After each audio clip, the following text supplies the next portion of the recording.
సింగరేణి సంస్థ సింగరేణి కార్మికులు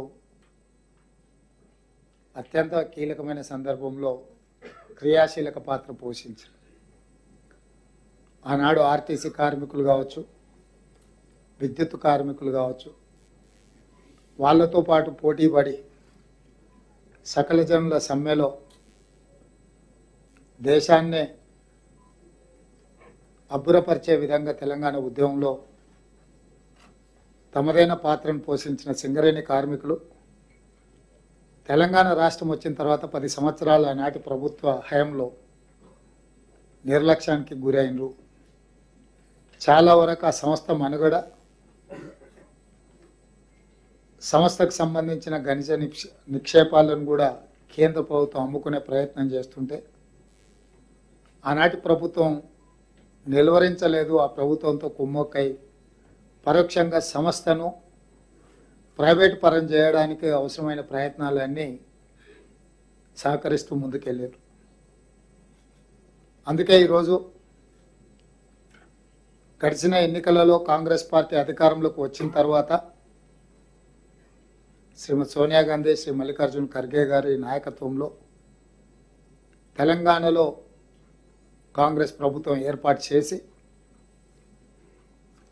ఉమ్మడి రాష్ట్రంలో సమస్యలనే కాదు, గత పాలకులు 10 సంవత్సరాలలో సృష్టించిన సమస్యలను ఒకటొకటిగా పరిష్కరించుకుంటూ తద్వారా తెలంగాణ ప్రజలకు మేలు జరిగే విధంగా మా కార్యాచరణ తీసుకున్నాము. ఎన్నికల్లో మేము ఇచ్చిన 6 గ్యారెంటీలను ఒకటొకటిగా అమలు చేస్తూ తెలంగాణకు ప్రధాన జీవనాధారమైన నీళ్లు, నిధులు, నియామకాలు అనే అంశంలో జరిగిన తప్పిదాలను ప్రజలకు వివరించుకుంటూ వాటిని పరిష్కరించే బాధ్యత మా ప్రభుత్వం తీసుకున్నది. ఆనాడు 72,000 కోట్ల రూపాయల అప్పులతో మొదలైన రాష్ట్ర ప్రభుత్వం ఈరోజు 7 లక్షల కోట్ల రూపాయలకు చేరుకున్నది. ప్రజలకు, పాత్రికేయ మిత్రులకు అర్థమయ్యే విధంగా చెప్పాలి అని అంటే, రాష్ట్రం ఏర్పడ్డ రోజు సంవత్సరానికి మనం కట్టాల్సిన అప్పుల యొక్క విలువ 6,000 కోట్ల రూపాయలు. సరిగ్గా 10 సంవత్సరాల తర్వాత ప్రతి సంవత్సరం ఇప్పుడు కట్టాల్సిన అప్పు 70,000 కోట్ల రూపాయలు. 1,30,000 కోట్ల రూపాయలు రాష్ట్రానికి ఆదాయం ఉంటే చంద్రశేఖరరావు గారు చేసిన అప్పులకు సంవత్సరానికి 70,000 కోట్ల రూపాయలు ఈరోజు బ్యాంకులకు చెల్లించాల్సిన పరిస్థితి, ఆర్థిక సంక్షోభం తెలంగాణ రాష్ట్రంలో ఉంది. మిగులు రాష్ట్రంగా 16,000 కోట్ల రూపాయలు మిగులు బడ్జెట్తో సంవత్సరానికి 6,000 కోట్ల రూపాయలు మాత్రమే బ్యాంకులకు చెల్లించే స్థితిలో రాష్ట్రాన్ని చంద్రశేఖరరావు గారి చేతిలో పెడితే వారు 80,000 పుస్తకాలు చదివిన అనుభవంతో 10 సంవత్సరాలలో ప్రతి సంవత్సరం 70,000 కోట్ల రూపాయలు బ్యాంకులకు చెల్లించాల్సిన దివాలా పరిస్థితి తెలంగాణ రాష్ట్రాన్ని వేగంగా తీసుకెళ్ళిండు. 60 ఏళ్లలో ఆనాటి పాలకులు మన మీద మోపిన ప్రతి సంవత్సరం చెల్లించాల్సింది 6,000 కోట్లు. కానీ 10 సంవత్సరాలలో చంద్రశేఖరరావు మోపిన భారం 70,000 కోట్లు. 70,000 కోట్లు ప్రతి సంవత్సరం చెల్లించాల్సిన పరిస్థితి నుంచి మిత్రులు, ఉప ముఖ్యమంత్రి గారు ఆర్థిక శాఖ మంత్రిగా బాధ్యతలు చేపట్టి ఒక్కొక్క విభాగాన్ని పరిశీలిస్తుంటే అసలు ఇంత తొందరగా విధ్వంసం చేయగలిగిన శక్తి ప్రపంచంలో ఇంకెవరికైనా ఉందా లేదా అనే అనుమానం కలిగే విధంగా చంద్రశేఖరరావు గారు ప్రయత్నం చేసినారు. ప్రతి నెల 1వ తారీఖు నాడు ప్రభుత్వ ఉద్యోగులకు జీతభత్యాలు చెల్లించాల్సిన పరిస్థితి నుంచి 25వ తారీఖు వరకు విడతల వారీగా చెల్లించాల్సిన పరిస్థితులు రాష్ట్రంలో ఆర్థిక సంక్షోభాన్ని ఎదుర్కొంటుంటే బాధ్యత చేపట్టిన మొదటి నెలలోనే 4వ తారీఖు నాడు ప్రభుత్వ ఉద్యోగులకు జీతాలు ఇచ్చినాము. 2వ నెల 1వ తారీఖు నాడే జీతాలు చెల్లించినాము. అదేవిధంగా ఇప్పటికీ పేపర్లలో, టీవీలలో నిస్సిగ్గుగా కేటీఆర్, హరీష్ గారు మాట్లాడుతున్నారు రైతు బంధు చెల్లించలేదని. మొన్ననే నేను అసెంబ్లీలో చెప్పిన డిసెంబర్లో మొదలుపెట్టి అక్టోబర్ వరకు రైతు బంధు చెల్లించుకుంటూ పోయారు. మేము జనవరిలో మొదలుపెట్టి మార్చి 31 లోపల Rythu Bandhu చెల్లిస్తాము. Budget financial year ముగిసే లోపల రైతులందరికీ రైతు బంధు పథకం అమలు చేస్తాము, చేసి చూపిస్తామని మేము ఆ దిశగా ఇవాళ 15 రోజుల్లోనే రైతు బంధు చెల్లించవచ్చు. కాబట్టి ప్రభుత్వ ఉద్యోగులకు జీతాలు, ప్రభుత్వ ఉద్యోగుల నుంచి పదవీ విరమణ చేసిన వాళ్ళకి పెన్షన్లు, అదేవిధంగా ఇతర వెల్ఫేర్ ఏవైతే హాస్టల్స్ కానీ స్కూళ్ళు కానీ ఆ పిల్లలకు వెల్ఫేర్ పథకానికి సంబంధించిన నిధులు విడుదల చేయకుంటుంటే ఇటు చేయొచ్చు. ఈరోజు ఆర్థిక నియంత్రణ పాటించుకుంటూ వచ్చిన ఆదాయాన్ని అన్ని వర్గాలను సంతృప్తిపరిచే విధంగా జాగ్రత్తగా ఎవరికి ఇబ్బంది, ఎవరికి నష్టము, ఎవరికి కష్టం కలగకుండా ఉండే విధంగా ప్రతిరోజు ఏమొచ్చింది, ఈ వచ్చిన దాన్ని ఎవరికి చెల్లించాలి అని నిమిషం నిమిషం అంచనా వేసుకుంటూ ముందుకెళ్తున్నది ప్రభుత్వం. ఆర్థిక మంత్రి గారు ఆ దిశగా ముందుకు నడిపిస్తున్నందుకు అభినందించాల్సింది పోయి ఇంకా అబద్ధాలు చెప్పి ప్రజల్ని మభ్యపెట్టి ఏదో సాధించాలనే తాపత్రయం చూస్తుంటే వాళ్ళ మీద జాలి కలుగుతుంది. తండ్రి కొడుకులు, మామ అల్లుళ్ళు తప్ప ఏ ఒక్కరు కూడా వాళ్ళ అభిప్రాయాలతో వాళ్ళ పార్టీ ఏకీభవించడం లేదు. ఈరోజు మీరు చూడండి, శాసన మండలిలో కల్వకుంట్ల కవిత గారు, శాసనసభలో హరీష్ రావు గారు, లేకపోతే తారక రామారావు గారు, బహిరంగ సభలల్లో కల్వకుంట్ల చంద్రశేఖరరావు గారు. ఈ నలుగురు ఘోషనే తప్ప అసలు ఎవరైనా వాళ్ళ పార్టీ వాళ్ళైనా వాళ్ళు మాట్లాడుతున్న దాన్ని ఏమాత్రమన్నా ఆమోదిస్తుందా అని కూడా వాళ్ళు చూసుకోవడం లేదు. అయినా వాళ్ళు ఏదో మాట్లాడుతుండ్రని వాళ్ళు మాట్లాడతారని కాదు, మేం బాధ్యతగా ప్రజలు ఇచ్చిన మాట, మేము ప్రభుత్వాన్ని పారదర్శకంగా ప్రజలకు ఉపయోగపడే విధంగా నిర్ణయాలు తీసుకుంటున్నాము. 10 సంవత్సరాలు ఉద్యోగ నియామకాలు చేపట్టలేదు వాళ్ళు. కొన్ని నోటిఫికేషన్లు ఇచ్చిన చిన్న చిన్న అంశాలు కోర్టు పరిధిలో ఉంటే కూడా వాటిని పరిష్కరించి వీళ్ళకు ఉద్యోగ నియామక పత్రాలు ఇవ్వాలన్న ఆలోచన కూడా చేయలేదు. వాళ్ళు ఎక్కడికక్కడ వదిలేస్తే ఒక్కొక్క డిపార్ట్మెంట్లో ఉన్న ఉద్యోగ నియామకాలను కోర్టుల పరిధిలో ఉన్న వాటిని న్యాయ పరిష్కారం చూపించి 60 రోజుల్లో 25,000 ప్రభుత్వ ఉద్యోగ నియామకాలు చేపట్టింది మా ప్రభుత్వము. ఇక ఆయన హరీష్ రావు గారు అంటారు అంతా మేము వండినాము, ఆయన వచ్చి తెడ్డు తిప్పినాను. ఇక తెడ్డు తిప్పే శాత కానీ సన్నాసి నువ్వెట్లకెళ్ళే మంత్రి అయిన 10 సంవత్సరాలని నేను అడుగుతున్నాను. ఇన్ని చేసినోడు అది కూడా నువ్వే చేసి ఉండొచ్చు కదా. ఎవరు వద్దన్నారు? ఎవరైనా వద్దన్నారా? మేము వద్దన్నామా? కోర్టుల పరిధిలో ఉన్న విషయాలను పరిష్కరించకుండా వాటిని ఇంకా కాంప్లికేట్ చేసి మీరు ఏ ఒక్కరోజు కూడా ఈ పిల్లలకు ఉద్యోగాలు ఇవ్వాలని ఆలోచన చేసి ఉంటే అవి ఎప్పుడో పరిష్కారం అయ్యేటివి. వాళ్ళకి ఇవ్వాల్సిన అవసరం ఉందా? వాళ్ళకి ఇవ్వకపోతే ఏమవుతుంది? ఏం చేస్తారు వాళ్ళు? నిర్లక్ష్య ధోరణితో మీరు ఎక్కడికక్కడ గాలికి వదిలేస్తే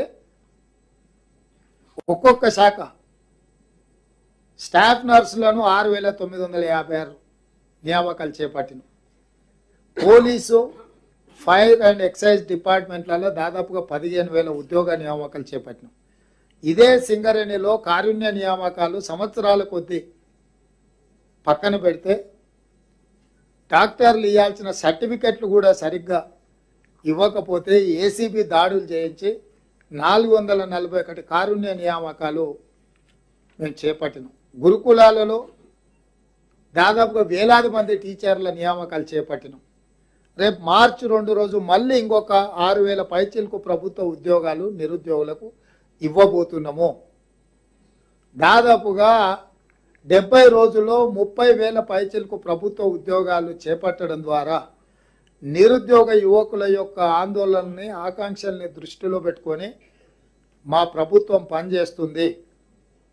మీరు ఎక్కడికక్కడ వదిలేసిపోయిన సంసారాన్ని చక్కదిద్దే ప్రయత్నం చేసుకుంటూ ఉద్యోగ నియామకాలు చేపడుతూ మీరు ఎక్కడికక్కడ కట్టి కూలగొట్టిన ప్రాజెక్టులను వాటిని ఎట్లా చక్కదిద్దాలనో తెలియక తల ప్రాణం తోకొకొస్తుంది. రోజుల కొద్ది వాటిని చూసినా కూడా అర్థం కాని పరిస్థితులు.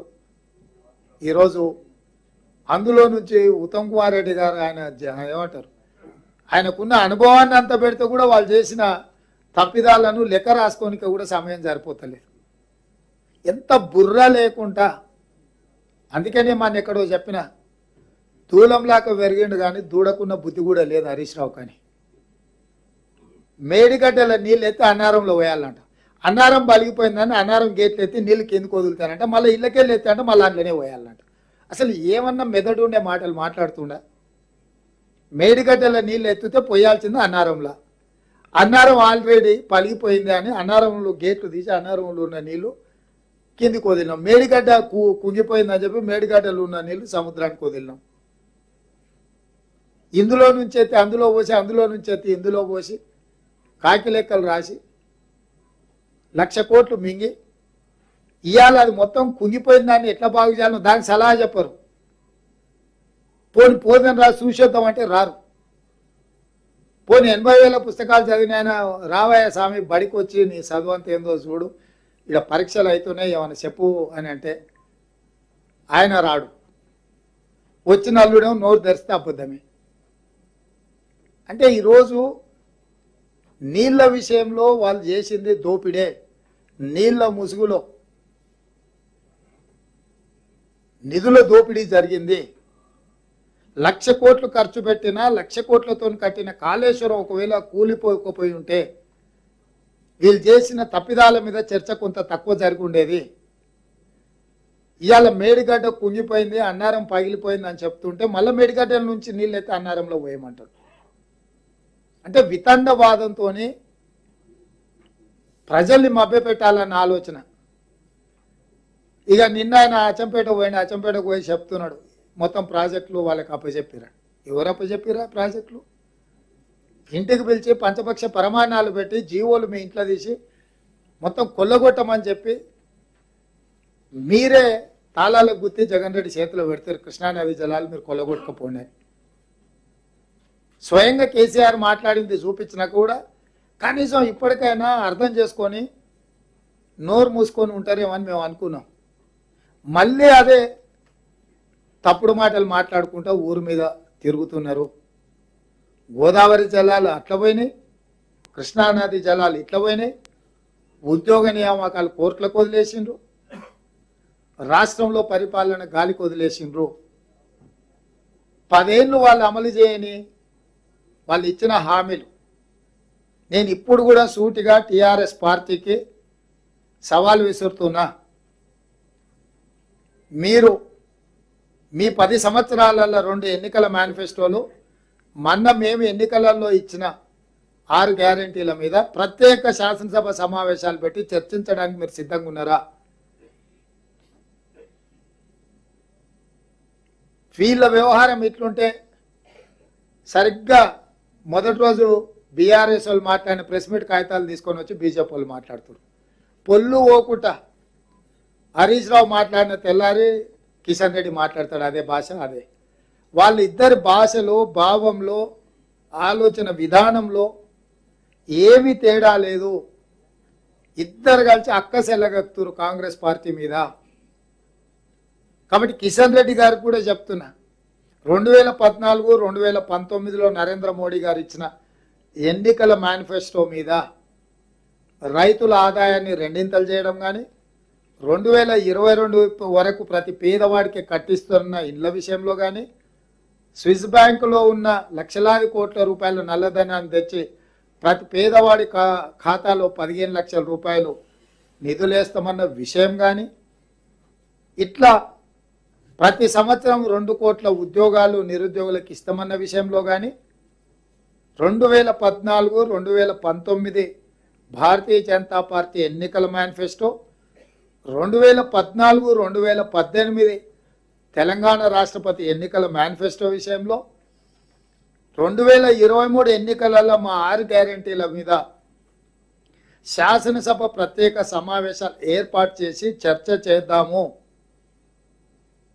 మీరు సిద్ధంగా ఉన్నారా? కిషన్ రెడ్డి గారు, మీరు గతంలో కేంద్ర మంత్రిగా మీరు బాధ్యత తీసుకున్న తర్వాత చంద్రశేఖరరావు గారు అపాయింట్మెంట్ అడిగితే ఇవ్వలేదు, నన్ను అభినందించలేదని మీరు తెగ బాధపడిపోయారు. కొత్త ప్రభుత్వం ఏర్పడి 75 రోజుల పైచిలుకైంది. నేనే మిమ్మల్ని మాట్లాడడానికి ప్రయత్నం చేసిన, సమస్యలు ఏమనుంటే కలుద్దామని. ఈ రోజు వరకు కనీసము ఈ ప్రభుత్వాన్ని ప్రజా సమస్యల మీద ఏదన్నా ఒక అంశం మీద ఎప్పుడైనా కలిసిందా మీరు? కేంద్ర ప్రభుత్వం దగ్గరికి మేము ఇన్నిసార్లు వెళ్ళి రాష్ట్రంలో ఉండే సమస్యల మీద ప్రధానమంత్రికి, హోంమంత్రికి, ఇతర శాఖల మంత్రులను కలిసి రాజకీయాలకు అతీతంగా కేంద్ర ప్రభుత్వం, రాష్ట్ర ప్రభుత్వం సహకరించుకోవాలని సమస్యల మీద నివేదికలు తీసుకెళ్లి కేంద్ర ప్రభుత్వానికి మేము ఇచ్చినాం. మీరెందుకు ఏదైనా ఒక సమస్య విషయంలో కానీ, తెలంగాణ అభివృద్ధి విషయంలో కానీ ఎందుకు రాష్ట్ర ప్రభుత్వానికి సహకరించాలన్న ఆలోచన మీకు లేదు కిషన్ రెడ్డి గారు? మూడోసారి నరేంద్ర మోడీ గారిని ప్రధానమంత్రిని చేయాలంటారు. ఏం చేస్తారా? రైతులను గాలి చంపుతారా? ఆయన అట్లా చచ్చిపోయారు. రైతు వ్యతిరేక నల్ల చట్టాలు తీసుకొచ్చి ఢిల్లీ సరిహద్దులో 16 నెలలు 750 మంది చచ్చిపోయారు. ఇవాళ మళ్ళీ అదే రైతులు ఏమడిగినారు మిమ్మల్ని? పండించిన పంటకు కనీస మద్దతు ధర అడిగారు. అంతకు మించి ఏమన్నా అడిగిర్రా? ఏం అడగలే కదా. మోడీ గారి కుర్చీ ఏమని అడిగిన వాళ్ళు లేదు కదా. పండించిన పంట గిట్టుబాటు ధర అడిగితే ఇవ్వక ఢిల్లీ సరిహద్దుల్లో రైతులను మన్నగాల్చి చంపుతారు మీరు కిషన్ రెడ్డి గారు. పోనీ 5 ఏళ్ళు కేంద్ర మంత్రి ఉన్న తెలంగాణకి ఏం తెచ్చినావో చెప్పు నువ్వు అదనంగా. హైదరాబాద్లో వరదలు వచ్చి మునిగిపోతే నువ్వు కేంద్ర మంత్రిగా ఏమి ఇచ్చినావో చెప్పు. పోని ఏం చూసి మీకు ఎన్నికలలో ఓటు వేయాలి? మీకు కేసీఆర్కు ఏం తేడా ఉంది? 10 ఏళ్ళు కేసీఆర్ 2 సార్లు ముఖ్యమంత్రిగా తెలంగాణకు ఉన్నాడు. 10 ఏళ్ళు మోడీ గారు 2 సార్లు ప్రధానమంత్రిగా కేంద్రంలో ఉన్నాడు. మీరిద్దరు కలిసి తెలంగాణ ప్రజల్ని ఏదో రకంగా మోసం చేసిన వాళ్ళే, నష్టం చేసిన వాళ్ళే. మీకు ఈ ఎన్నికల్లో కానీ మా ప్రభుత్వాన్ని విమర్శించడానికి అసలు అర్హత ఉందా? మేము వచ్చిన తర్వాత ఆర్టీసీ బస్సు ఉచితంగా ఏర్పాటు చేసినాం కాదంటారా? 18 కోట్ల మంది మహిళలు ఇవాళ బస్సు రవాణా సౌకర్యాన్ని మేడారం జాతరల దాదాపుగా 1 కోటి మంది మహిళలు వచ్చిపోయినారు. 1.5 కోటి మంది అక్కడికి వస్తే 1 కోటి మంది మహిళలు దగ్గర వచ్చారు మేడారం జాతరకే. వాళ్ళ దగ్గర ఎవరి దగ్గర ఒక పైసా తీసుకున్నామా మేము? రాజీవ్ ఆరోగ్యశ్రీ కింద 10 లక్షల రూపాయలు వాళ్ళ వైద్య ఖర్చులకు మేము ఇస్తున్నాం. రేపు సాయంత్రం 5 గంటలకు మేము 500 రూపాయలకు సిలిండరు, ప్రతి పేదవాడి ఇంటికి 200 యూనిట్ల ఉచిత కరెంటు కార్యక్రమాన్ని మేము ప్రారంభిస్తున్నాం. రమ్మని ఆహ్వానించిన మిమ్మల్ని అందరినీ ఎందుకు మొహం చాటేస్తున్నారు? అంటే ఈరోజు ఈ రాష్ట్రంలో వీళ్ళిద్దరికి బాధ్యత లేదు, బరువు లేదు. బాధ్యత బరువు లేకుండా ఏదో ఒకటి మాట్లాడుకుంటా ప్రజల్ని మభ్యపెట్టే ప్రయత్నం చేస్తుండ్రు. ఈరోజు సింగరేణి కార్మికులను తెలంగాణ రాష్ట్ర సాధనలో క్రియాశీలక పాత్ర పోషించిన కార్మికులను కుటుంబ సభ్యులుగా భావించి ఈరోజు ఆ కార్మికుల కోసము మా ఎనర్జీ శాఖ మంత్రి పట్టి విక్రమార్క గారు, ఉప ముఖ్యమంత్రి గారు ఆ సంస్థకు సంబంధించిన అధికారులతో కూర్చొని 1 కోటి రూపాయలు ఇన్సూరెన్స్ ఇవ్వాలని ఆలోచన చేసి ఈరోజు అంత మంచి కార్యక్రమాన్ని మేము తీసుకున్నాము. ఇంత మంచి కార్యక్రమాన్ని తీసుకున్నప్పుడు కూడా మీకు అభినందించాలన్న ఆలోచన రావడం లేదంటే మీ ఇద్దరికి రాజకీయ స్వార్థమే తప్ప, ఎన్నికల్లో గెలవాలన్న దురాశ తప్ప మీకు ఏమైనా విచక్షణ ఉన్నదా అని కాంగ్రెస్ పార్టీ మిమ్మల్ని అడుగుతుంది. అందుకే ఈరోజు ఈ తెలంగాణ రాష్ట్రం ఇచ్చింది కాంగ్రెస్ పార్టీ, తెలంగాణ రాష్ట్రాన్ని కాపాడేది కాంగ్రెస్ పార్టీ, ఈ తెలంగాణ రాష్ట్రాన్ని అభివృద్ధి పదం వైపు నడిపించేది కాంగ్రెస్ పార్టీ, ఈ తెలంగాణ రాష్ట్రంలో సంక్షేమ పథకాలు అమలు చేసేది కాంగ్రెస్ పార్టీ. మాకున్న బరువు బాధ్యత ఎవ్వరు మమ్మల్ని ప్రశ్నించే అధికారం లేదు. ఈ 75 రోజుల్లో ప్రతిరోజు, ప్రతి గంట, ప్రతి నిమిషం ఈ రాష్ట్రాన్ని చక్కదిద్దడానికి మేము ప్రయత్నం చేస్తున్నాము.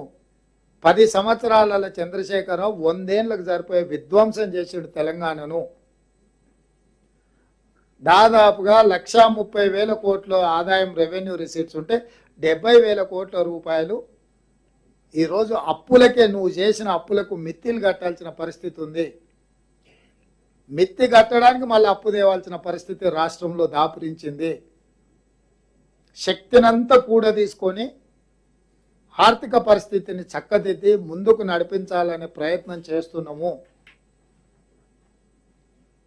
అందుకే మీడియా మిత్రులను కూడా సహకరించాల్సిందిగా కోరుకుంటున్నాము. ఏదైనా మీకు అనుమానాలు ఉంటే నివృత్తి చేయడానికి మేము అందుబాటులో ఉన్నాము. మా మంత్రులు కానీ మేము కానీ కంటిన్యూస్గా మీకు అందరికీ అందుబాటులోనే ఉంటున్నాము. అపోహలు సృష్టించే ప్రయత్నాలు చేసే వాళ్ళను నిలువరించండి. అదేవిధంగా పబ్లిక్ సర్వీస్ కమిషన్ని కూడా కొత్త కమిషన్ను నియమించడం కానీ, గ్రూప్ 1 ఉద్యోగ నియామకాల నోటిఫికేషన్లు ఇవ్వడం కానీ, గ్రూప్ 4 ఫలితాల ప్రకటన విషయంలో కానీ ఎక్కడికక్కడ నిరుద్యోగులకు ఒక విశ్వాసాన్ని కల్పించే ప్రయత్నం చేస్తున్న ఈ ప్రభుత్వం మీకోసం ఉంది. మీ ఉద్యోగ నియామకాలు చేపట్టడానికి ఒక స్పష్టమైన విధానంతో మేము ముందుకు వస్తున్నాము అని చెప్పి నిరుద్యోగ యువకులకు మేము భరోసా కల్పిస్తున్నాము. కాబట్టి ఈరోజు నిరుద్యోగుల సమస్య కానీ, నీళ్ళ సమస్య కానీ, నిధుల సమస్య కానీ, 10 సంవత్సరాలలో 100 ఏళ్ళకి సరిపోయే కేసీఆర్ చేసిన విధ్వంసాన్ని కానీ, అదేవిధంగా నిరుద్యోగ యువకులకు ఇప్పుడు నోటిఫికేషన్ గ్రూప్ 1 ఇచ్చిన దాంట్లో ప్రతి నియోజకవర్గంలో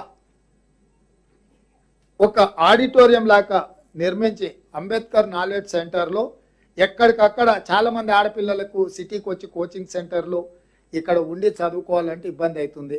తల్లిదండ్రులకు కూడా ఆందోళన ఉంటుంది. ఆడపిల్లల్ని ముఖ్యంగా పేదోళ్ళకి హైదరాబాద్ ఎక్కడో కోచింగ్ సెంటర్లకు పంపించాలంటే.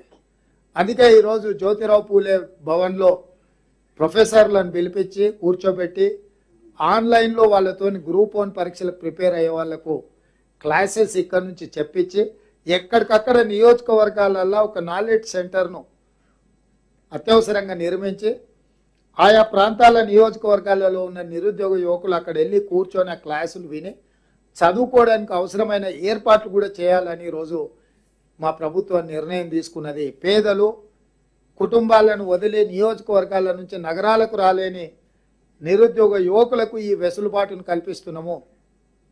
తొందరలోనే ఆ కార్యక్రమాన్ని కూడా తీసుకొని పోటీ పరీక్షలకు ప్రిపేర్ అయ్యే వాళ్ళకి ఎక్కడికక్కడ నియోజకవర్గానికి ఒక అంబేద్కర్ నాలెడ్జ్ సెంటర్ని ఏర్పాటు చేసి అక్కడ లైవ్లో అక్కడ డిజిటల్గా పెట్టి ఇక్కడ జ్యోతిరావు పూలే సెంటర్ నుంచి వీళ్ళతోని క్లాసే చెప్పిస్తాం ప్రొఫెసర్లతోని. అది హరగోపాల్ గారు కావచ్చు, ప్రొఫెసర్ నాగేశ్వర్ గారు కావచ్చు, ఇట్లాంటి ప్రొఫెసర్లను ఫ్యాకల్టీస్ కింద పిలిపించి ఈ పోటీ పరీక్షల పిల్లలు ఎట్లా ప్రిపేర్ కావాలి, ఏ సిలబస్ ప్రిపేర్ కావాలి, వాళ్ళందరినీ కూడా ప్రిపేర్ చేయడానికి కూడా అన్ని రకాల ఏర్పాట్లు చేయడానికి ఈరోజు మేము ప్రయత్నం చేస్తున్నాము. ఎందుకంటే అయ్యో మేము కోచింగ్ సెంటర్కి పోలే, మాకేదో నష్టం జరిగింది, మేము హైదరాబాద్కు పోలేకపోతున్నాం కదా, మా పేదరికం అడ్డం వచ్చింది, లేకపోతే మేము ఆడపిల్లలం కాబట్టి మా తల్లిదండ్రులు నగరాలకు పంపించలేకపోతుందని ఆడపిల్లలు ఎవరు కూడా ఆందోళన చెందొద్దు.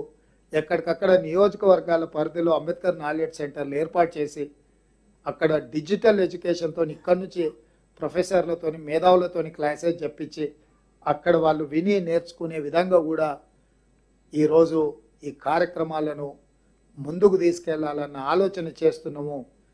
ఇంకా ఏమైనా సలహాలు సూచనలు ఉన్నా కూడా మీరు ఎవరైనా ఇవ్వచ్చు. మంచి జరుగుద్ది, తెలంగాణకు ఉపయోగపడుతుంది అని అంటే మా ప్రభుత్వం మీరు ఇచ్చే సూచనల్ని తప్పకుండా స్వీకరిస్తుందని చెప్పి నేను ఈ సందర్భం మీకు అందరికీ తెలియజేస్తున్నాను.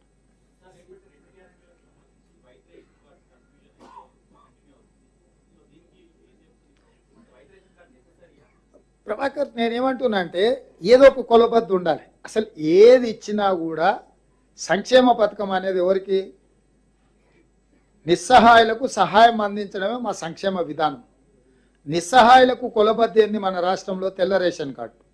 సో తెల్ల రేషన్ కార్డు ప్రాథమిక అర్హత కింద వాళ్ళకు అమలు చేయాలనుకుంటున్నాము. రేషన్ కార్డులు లేని వాళ్ళకి రేషన్ కార్డులు కూడా మేము ఇస్తాం. ఏ కొలబద్ద లేకుండా ఇస్తే నేషనల్ హైవేస్ రోడ్లలో పోయిన వాటికి రైతు బంధు వేసినట్టు ఉంటుంది. మనం మీరు చూసిండ్రు పేపర్లలో టీవీలలో. ఇప్పటి వరకు రైతు బంధు అనర్హులకు 22,000 కోట్ల రూపాయలు ఇచ్చిందని ఒక అంచనా వచ్చింది. 22,000 కోట్లు అనేది దేన్ని అంటారు ప్రభాకర్?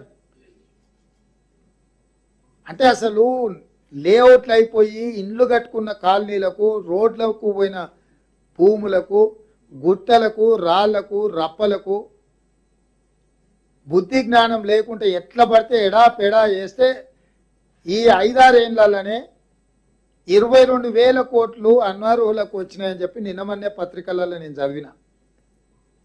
సో అందుకోసమనే నిజమైన లబ్ధిదారులకే సంక్షేమ పథకం చేరాలని, చెందాలని, అందుకే ప్రజాపాలన పేరు మీద గ్రామ సభలు పెట్టి వాళ్ళతో అప్లికేషన్లు తీసుకొని ఆ అప్లికేషన్లను స్క్రూటినీ చేసి వాళ్ళందరిని కూడా క్రోడీకరించి ఈరోజు సిలిండర్ విధానం కానీ లేకపోతే 200 యూనిట్ల ఉచిత విద్యుత్ విషయంలో గృహ వినియోగానికి కానీ ఒక పారదర్శకంగా ముందుకెళ్తున్నాము. మేము చేస్తున్న ప్రయత్నం బాధ్యతాయుతంగా మేము వ్యవహరిస్తున్నాము. బాధ్యతారహితంగా ఎట్లా పడితే అట్లా ఎడాపెడా ఏదో చేసి చేతులు గాలినాక ఆకులు పట్టుకున్నారన్న విధానానికి స్వస్తి చెప్పదలుచుకున్నాము. ఇది నిరంతర ప్రక్రియ. రేపు లాంచ్ చేసినప్పుడు ఇచ్చిన వాళ్ళకే ఇక అయిపోయింది, ఆ తర్వాత ఇయ్యమని కాదు. ఎవరికి వాళ్ళు రాని వాళ్ళు మళ్ళీ మండల కార్యాలయాలకు వెళ్ళి వాళ్ళ అర్హత ఉన్న వాళ్ళు అక్కడికి వెళ్ళి ఇచ్చి వాళ్ళు సవరించుకొని తక్షణమే అది పొందొచ్చు. ఏదైనా కారణం చేత ఎవరికైనా ఉచిత విద్యుత్ విషయంలో కానీ సిలిండర్ విషయంలో కానీ ఏదైనా అవకాశం రాకపోతే ఎవ్వరు ఆందోళన చెందాల్సిన పని లేదు. మండల కేంద్రంలో ఉండే ప్రభుత్వ అధికారిని కలిసి వాళ్ళ ఆధార్ కార్డు, వాళ్ళ రేషన్ కార్డు చూపించి ఇది మా కరెంటు మీటర్ నెంబరు లేకపోతే మా గ్యాస్ కనెక్షన్ నెంబర్, ఇది మమ్మల్ని లిస్టులో చేర్చండి అంటే అక్కడికక్కడ హెల్ప్ డెస్క్ పెట్టేసి అక్కడికక్కడ పరిష్కరిస్తాము. ఎవ్వరు అపోహ చెందాల్సిన పని లేదు. ఇది నిరంతర ప్రక్రియ. మొన్న గ్రామ సభలల్లో తీసుకున్న అప్లికేషన్లో స్క్రూటినీ చేసి అన్ని సరిచూసుకొని ఈరోజు వాళ్ళతో ముందుకెళ్తున్నాము. రేపు ఏదైనా ఎవరికైనా అవకాశం రాకపోతే అక్కడ మండల కేంద్రంలో ఉండే అధికారులను కలిస్తే తక్షణమే వాళ్ళను కలిస్తే ఎవరైతే మొన్న ప్రజాపాలన అధికారులు మండలాధికారులుగా పోయినరో వాళ్ళకి ఆల్రెడీ పవర్ డెలిగేట్ చేసినాం. ఎవరు వచ్చినా ఎంబడే కరెక్షన్ చేసేసి కొత్తగా లబ్ధిదారులను కూడా పొందుపరచండి అని. ఒక్కసారి లబ్ధిదారులను నిర్ణయిస్తే ఇక మళ్ళా అందులో ఎంట్రీకి స్థానం లేదనే విధానం లేదు. విస్పష్టంగా మీ ద్వారా తెలంగాణ సమాజానికి నేను చెప్పదలుచుకున్నా, ఎవరిదైనా ఏదైనా కారణం చేత 500 రూపాయల సిలిండర్ విషయంలో కానీ 200 యూనిట్ల గృహ వినియోగానికి ఉచిత విద్యుత్ విషయంలో కానీ ఏదైనా అవకాశం రాకపోతే మండల అధికారి దగ్గరికి వెళ్ళి మన ప్రజాపాలన విషయంలో ఎవరైతే అధికారులు మీ గ్రామానికి వచ్చారో మండలాధికారులు, మండల స్థాయి ఎంఆర్ఓ కానీ ఎంపీడీఓ కానీ వాళ్ళ దగ్గరికి వెళ్ళి మీ వివరాలు ఇచ్చి ఎంబడే కంప్యూటర్లో మీరు వాటిని సరిదిద్దుకోవచ్చు. మీరు అన్నట్టుగా ఒకవేళ ఊరికే వదిలేస్తే జూబ్లీహిల్స్లో ఉన్న వాళ్ళు కూడా వస్తారు. ఏమంటారా మీరు చెప్పు ప్రభాకర్? కోట్లాది రూపాయల ఆదాయం ఉన్న వాళ్ళకు, విలాసవంతమైన జీవితం గడపడానికి ఫామ్ హౌజులు కట్టుకున్న వాళ్ళకు కూడా ఏమంటారా?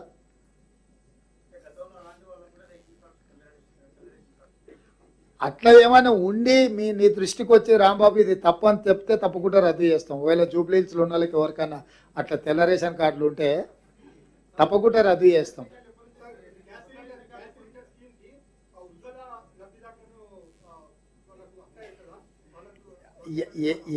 ఎవరున్నా 500 రూపాయలకు సిలిండర్ ఇస్తాం. ఆ పైన ఏ గ్యాప్ ఉంటుందో ఆ గ్యాప్ ఫిల్ చేస్తాం. మేము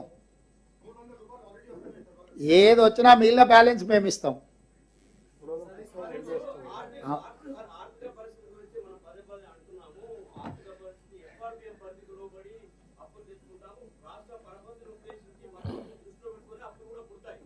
దేశవ్యాప్తంగా ప్రతి రాష్ట్రం కూడా అవలంబించే విధానం అదే. మరి ఇప్పుడు మనకి ఇక్కడ కొత్త వస్తున్న సమస్య ఇక్కడ తర్వాత కొత్తగా ఆదాయ మార్గాల ఇప్పుడు మంచి ప్రశ్న అడిగినాం. అప్పులు తెచ్చి ఆస్తి సృష్టించినాం అన్నారు. మిషన్ భగీరథ సృష్టించింది, అది ఆస్త? కాళేశ్వరం కట్టిండి, అది ఆస్త? ఏదైనా అప్పు తెచ్చినప్పుడు పెట్టుబడి పెట్టి ఆ పెట్టుబడి ద్వారా ఆదాయాన్ని వచ్చి మళ్ళీ తిరిగి అప్పు కట్టాలి. ఈరోజు మీ ద్వారా చంద్రశేఖరరావు గారిని, హరీష్ రావు గారిని నేను అడుగుతున్నా. మిషన్ భగీరథకు 50,000 కోట్ల రూపాయలు అప్పు తెచ్చిండ్రు. ఒక్క రూపాయి అయినా ఆదాయాన్ని సృష్టించి ఆ ఆదాయంతో నువ్వు అప్పు కట్టినవా? 1,00,000 కోట్లు కాళేశ్వరానికి అప్పు తీసుకొచ్చిన, ఒక్క రూపాయి అయినా కాళేశ్వరం కట్టి ఆదాయాన్ని పొందే ఆదాయం కట్టినవా? ఇవాళ ఈ ప్రాజెక్టులు కట్టి తద్వారా ఆదాయం వస్తుంది, ఈ ఆదాయం ద్వారా మీ అప్పు కడతా అని చెప్పి వాళ్లకు డీటెయిల్ ప్రాజెక్టు రిపోర్ట్లు బ్యాంకులకు ఇచ్చి ప్రభుత్వానికి వచ్చే నికరమైన ఆదాయాన్ని ఈ అప్పులకు కట్టే పరిస్థితి కల్పించిండు. అందుకోసం ఆర్థిక సంక్షోభం వచ్చింది ఈరోజు రాష్ట్రంలో. ఎఫ్ఆర్బిఎం పరిధి అనేది ఇప్పుడు వచ్చింది. ఎఫ్ఆర్బిఎం పరిధిని బైపాస్ చేయడానికి కార్పొరేషన్లు సృష్టించి అడ్డగోలుగా అప్పులు తెచ్చి నిండా ముంచుతుంటే ఇదిగా ఒక విధ్వంసకరమైన విధానానికి ముందుకెళ్తుందని కేంద్ర ప్రభుత్వం తీసుకొచ్చి ఏ కార్పొరేషన్ ద్వారా ఏ రకంగా రాష్ట్రం అప్పు చేసినా ఎఫ్ఆర్బిఎం పరిధిలోకి తీసుకొచ్చి ఆ కొలబద్ద పెట్టి కొలుస్తామని కట్టే తీసుకొని వాళ్ళు కూర్చున్నాక ఈ లెక్కలన్నీ బయటకు వచ్చినాయి. మేము వచ్చి బట్టి విక్రమార్క గారు శ్వేతపత్రం విడుదల చేసే వరకు రాష్ట్ర ఆర్థిక పరిస్థితి మిగులు రాష్ట్రం అని లేకపోతే ధనిక రాష్ట్రం అని మేము మొనగాళ్ళం మా మీసాలకు సంపంగా నూనె పెట్టుకుంటున్నామని చెప్పారు. శివరాఖరికి మనం ఉన్నది బయట పెట్టే వరకల్లా పైన పటారం లోపల లొటారం అనేది బయటపడ్డది. అగ్రికల్చర్ ఉత్పత్తి పెరగలేదు స్వామి. అగ్రికల్చర్ ఉత్పత్తిలో చెరుకు పోయింది, పత్తి పోయింది, మిర్చి పోయింది, సోయాబీన్ పోయింది, మొక్కజొన్న పోయింది, కందులు పోయినాయి, అన్నీ పోయి వరి వచ్చింది. వరి వచ్చినాక వరేస్తే ఊరేసుకోవాలని ఆయన చెప్పిండు. నెంబర్ 1. పెద్దలు తుమ్మల నాగేశ్వరరావు గారు ఇంకొక మాట చెప్పారు. ఇది ఈయన గొప్పతనం కాదు. తెలంగాణ వచ్చినప్పుడు 18 లక్షల పంపు సెట్లు ఉండే. తెలంగాణ వచ్చిన తర్వాత ఆ పంపు సెట్లు కాస్త 28-29 లక్షలకు పెరిగింది. 11 లక్షల పంపు సెట్లు పెరిగినాయి. కాబట్టి ప్రతి పంపు సెట్ కింద 3 ఎకరాలు 4 ఎకరాలు వరి పండిస్తే 40 లక్షల ఎకరాల వరి పండడం వల్ల పెరిగింది తప్ప ఇందులో ఈ ప్రభుత్వానికి ఏమీ లేదు అని లెక్కలతో సహా వ్యవసాయ శాఖ మంత్రి గారు మొన్ననే అసెంబ్లీలో చెప్పిండు. అంటే వాన కూడా ఈయననే కురిపించిండు. అయింది గ్రౌండ్లకు వాటర్ ఆయన తెచ్చిపోయలే, కాలం కలిసి వచ్చి వానలు పడి గ్రౌండ్ వాటర్ పెరిగింది. మరి ఈసారి సార్ను ఏమన్నా కూర్చోబెడదాం. మరి ఈసారి 6.5 మీటర్ల నుంచి 8 మీటర్లకు పడిపోయింది గ్రౌండ్ వాటర్. అటు సార్ను పట్టుకొచ్చి కూర్చోబెడతానండి. కాలువ బ్రిడ్జులు కట్టినా అన్నాడు, కాలువలు దోవలే. కాలువలు దోతి పంచాయతీ ఎక్కడిది?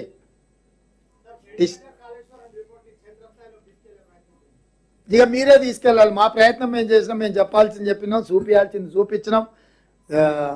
ఏమంటారు మొత్తం డిజిటల్గా మీకు అసెంబ్లీలనే మొత్తం అంతా పవర్ పాయింట్ ప్రజెంటేషన్ ఇచ్చినాం. కాళేశ్వరం మిమ్మల్ని ప్రత్యక్షంగా తీసుకెళ్ళి కుంగిపోయింది చూపించినాం, పగిలిపోయింది చూపించినాం. దయచేసి మీడియా మిత్రులు కూడా దీన్ని క్షేత్రస్థాయిలో ప్రజల దగ్గరికి తీసుకెళ్లాల్సిందిగా మేము కోరుకుంటున్నాం.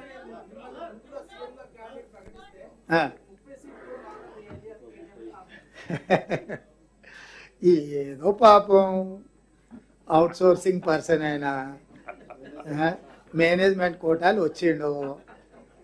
ఎవడైనా పార్టీ ప్రెసిడెంట్ ఉన్నాడు అని అంటే మోర్ ఆర్ లెస్ ఆ వ్యక్తి ద్వారా ఎన్నికలకు పోతాం ఎక్కడైనా, అంతేనా?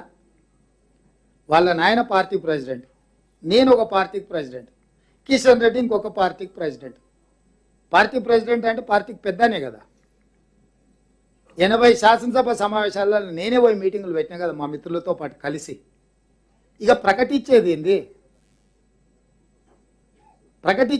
ఏది? నువ్వు చెప్పు. నువ్వు సీనియర్ జర్నలిస్ట్గా నీ ఎక్స్పీరియన్స్తో చెప్పు వెంకటరాజ్. కుర్సీకి పోటీ తప్పు లేదు. పార్టీ ప్రెసిడెంట్ అంటే ఏంది అంటున్నా. పార్టీ ప్రెసిడెంట్ అంటే ఏంది? హెడ్ ఆఫ్ ద ఇన్స్టిట్యూట్ అనే కదా. So head of the institute నేనుండి ఎలక్షన్ చేసినాము, వాళ్ళ నాయన అవతలుండి ఎలక్షన్ చేసిండు.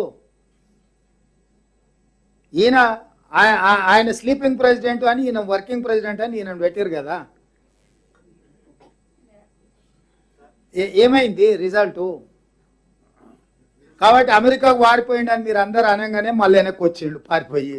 అది కప్పిపుచ్చుకోవడానికి వస్తేనే ఏదో ఒకటి మాట్లాడుతుండు. పాపం నువ్వు ఎప్పుడు కేటీఆర్ని అంత సీరియస్గా తీసుకోకు, నేనైతే తీసుకుంటలేను.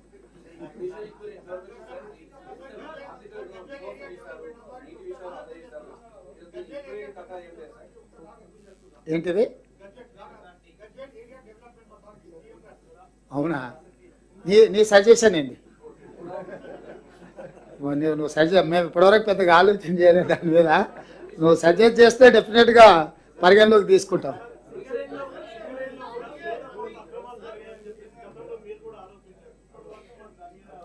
ఇస్తాం అన్ని ఒకటేసారి ఇస్తే మొత్తం విచారణలనే ఉంటారు. ఇక పరిపాలన డెఫినెట్గా అన్నిటిని తీస్తాం ఒకటొకటి. గొర్రెలు అన్నాడు, ఇప్పుడు ఒక్క గొర్రె కూడా పలుకుతలేదు. చూసారు కదా ఏసీపీకి ఇవ్వగానే వచ్చింది కదా, మీరే రాసిరు కదా.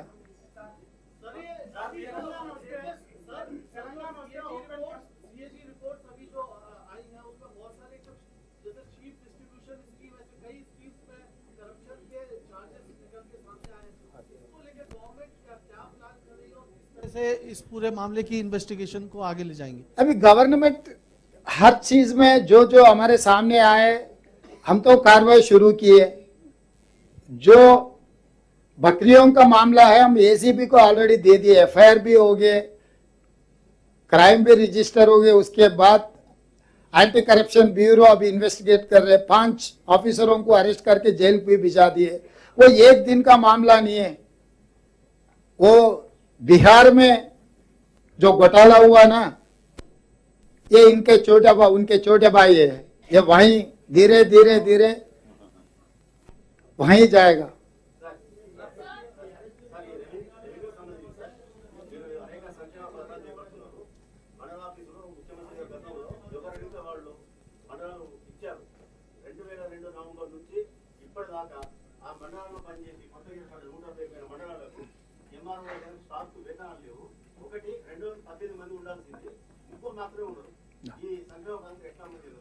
అంటే ఇట్లాంటి సంక్షేమం వాళ్ళు చాలా ఉన్నాయి. వాటి మీద ఒక సైంటిఫిక్ మెథడ్తోని నిర్ణయాలు తీసుకొని వాటిని రేషనలైజ్ చేస్తాం. పరిపాలనకు అవసరమైన నియామకాలు ఇప్పుడు కొత్తగా ఏదైతే చేపడుతున్నామో అన్ని డిపార్ట్మెంట్లలో ఉన్న ఖాళీలను అన్నిటిని కూడా తెప్పిస్తున్నాం. పబ్లిక్ సర్వీస్ కమిషన్కి ఇచ్చి నియామకాలు చేపడుతున్నాము. తప్పకుండా ఈ అన్ని సమస్యల్ని దృష్టిలో పెట్టుకొని ఒకటొకటిగా పరిష్కరించుకుంటూ ముందుకెళ్తాం. सर आप एक तरफ ये बोल रहे हैं कि ఎవరెవరు భాగస్వాములు అయితే వాళ్ళ మీద వీళ్ళు వాళ్ళు అనేది ఎవరు లేదు. सर एक तरफ आप ये बोल रहे हैं कि बहुत सारा स्कीम्स जो चल रहा है केसीआर के टाइम में वो बहुत स्कैम्स चल रहे हैं और हम लोग चार्ज लगाएंगे। दूसरी तरफ केटीआर ये बोल रहे हैं कि कांग्रेस या बीजेपी दोनों ने तेलंगाना के लिए कुछ नहीं किया है। इसके बारे में आप क्या बताएंगे? सचमुच है, हम लोग इतना चोरी तो नहीं किए। उनके परिवार जितना चोरी किए, अगर 100 साल भी हमको मौका दिए तो ऐसे काम नहीं करते। तो इसीलिए केटीआर ने सचमुच कहा इतना चोरी तो किसी ने किए, उनके परिवार से कोई मुकाबला भी नहीं कर सकते। चोरों से हमको क्या लेना देना है।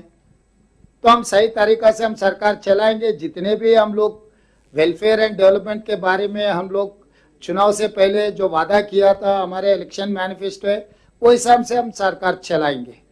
हमारे तजुर्बा बहुत लंबे है, आपको भी पता है। 60-70 साल हम सरकार चलाए, बहुत experienced and seasoned elected representatives are there. We will use our experience to give good governance. Thank you.